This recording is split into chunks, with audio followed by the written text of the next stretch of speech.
Hello सभी को नमस्ते। Good morning to all of you. Welcome to Study Mantra Education. कैसे हो? आई होप सारे अच्छे होंगे। एस्टेट का ऑफिशियल नोटिस आ चुका, सभी को पता है कि 7 दिसंबर और 8 दिसंबर 2024 को पेपर होगा एस्टेट का।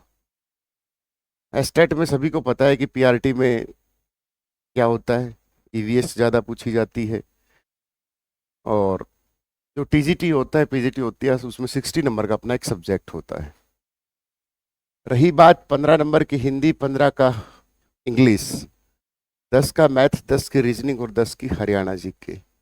ये 30 और ये 30, और 30 की रहती पेडागोजी और 60 का रहता अपना सब्जेक्ट। तो यहाँ पर कुछ बातें हैं जो आपको बोलेंगे कि सर एस्टेट आसानी से निकल जाए।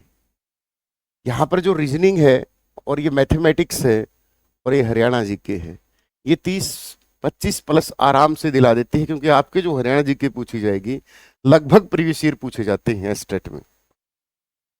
90% प्रीवियस ईयर्स, ऊपर ऊपर के क्वेश्चंस।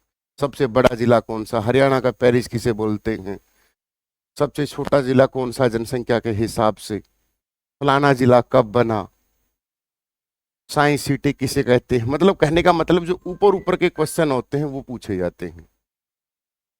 यहां पर जो आप इस पे जोर दे के 25 प्लस आराम से ले सकते हो। पेडागोजी, साइकोलॉजी, जो भी आप बोलते हो, child development, teaching methods, Jean पियाजे के सिद्धांत, उसकी अवस्थाएं, चारों अवस्थाओं में कौन सी अवस्था में क्या लिखा गया है, किसको, इस प्रक्रिया को कौन से बोलते हैं, किस उम्र में बच्चा अनुसरण करता है, किसको किशोर अवस्था बोलते हैं, किसको सहसावस्था बोलते हैं।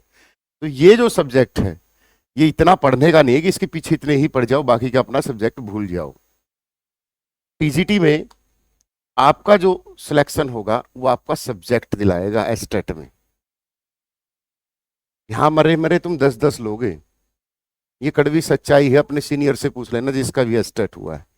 ये जो सब्जेक्ट है जो हम बीएड में किया हमने, जो हमारा एमएससी का हमारा सब्जेक्ट है, यह हमारा शुरुआत से ही जो हमारा सब्जेक्ट रहा है। खासकर अगर हम फिजिक्स, केमिस्ट्री, मैथमेटिक्स से हैं, तो जैसे हम केमिस्ट्री से एग्जाम्पल लेते हैं, तो अगर हमें 11वीं और 12वीं क्लास की केमिस्ट्री बहुत अच्छे से आती, हम यहाँ 50 प्लस का स्कोर कर सकते हैं। बाकी तो खड़े खड़े देखेंगे ये जो और सब्जेक्ट हैं। तो ये, क्योंकि हम सोचते हैं कि हम केमिस्ट्री कर लेंगे, और यहाँ पर हम जोर देते हैं जो सबसे बड़ा ड्रॉबैक है। और हमें किसी भी एग्जाम की प्रिपरेशन करते हुए अपने ड्रॉबैक देखने चाहिए, पॉजिटिव पॉइंट तो पेपर में अपने आप दिख जाएंगे। तो ये जो सब्जेक्ट है एस्टेट वाला अपना, साइंस का लगा लेते हैं, जैसे हम टीजीटी साइंस, टीजीटी साइंस में बायोलॉजी बहुत भयंकर तरीके की आती है। एस्टेट के अगर कोई बच्चा वीडियो देख रहा है तो मेरे ओपिनियन के साथ बता सकता है कि गलत या सही। एस्टेट, टीजीटी साइंस, एस्टेट निकलना बहुत ही कठिन होता है। हम पढ़ के जाते हैं 10वीं तक के एनसीईआरटी, उसमें केमिस्ट्री और फिजिक्स के 5-7 क्वेश्चन, 10 क्वेश्चन फंस जाते हैं, वहां दिखती है सारी बायोलॉजी। ये एक प्रकार का न्याय भी है नॉन मेडिकल वालों के साथ, क्योंकि वहां सब कुछ साइंस, 11वीं 12वीं की टर्मोलॉजी दिखती है, 11वीं 12वीं की बायोलॉजी दिखती है। तो उसको लेकर थोड़ा सा अपना पहले से जितने प्रीवियस ईयर के क्वेश्चन बैंक आए हैं, या कोई दोस्त है जो 11वीं 12वीं में मेडिकल था, उससे थोड़ा सा सहारा ले ले इस पेपर में। ठीक है। और हमारे साथ जुड़ने के लिए आप टेलीग्राम डिस्क्रिप्शन में दिया गया है, एस्टेट के सभी बैच रनिंग है, चाहे वो साइंस हो, चाहे एसएस हो, चाहे मैथमेटिक्स हो, चाहे वो संस्कृत हो, चाहे वो हिंदी हो, तो आप हमारे साथ जुड़ सकते हैं। ठीक है।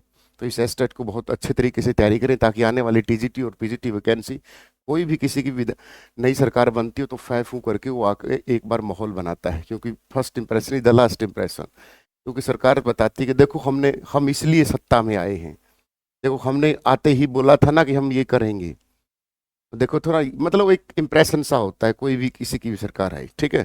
तो अपनी तैयारी को बेहतरीन करें, और all the best. Vande Mataram सभी को। जय हिंद, जय भारत। और सॉरी, मेरी टीम ने बोला है अध्यापक दिवस पर एक कोड है, MANTR मंत्रा 30। इसमें आपको 30% ऑफ मिलेगा 2 दिन लगातार, किसी भी बैच पर, चाहे HCS का हो, चाहे सीईटी का हो, चाहे रेलवे का हो, एनटीपीसी। क्या था? मंत्रा, ये मंत्रा भाई, ये मंत्रा 30 हो जाएगा। ठीक है। ऑल द बेस्ट, लवी सभी को। वंदे मातरम। जय हिंद, जय भारत।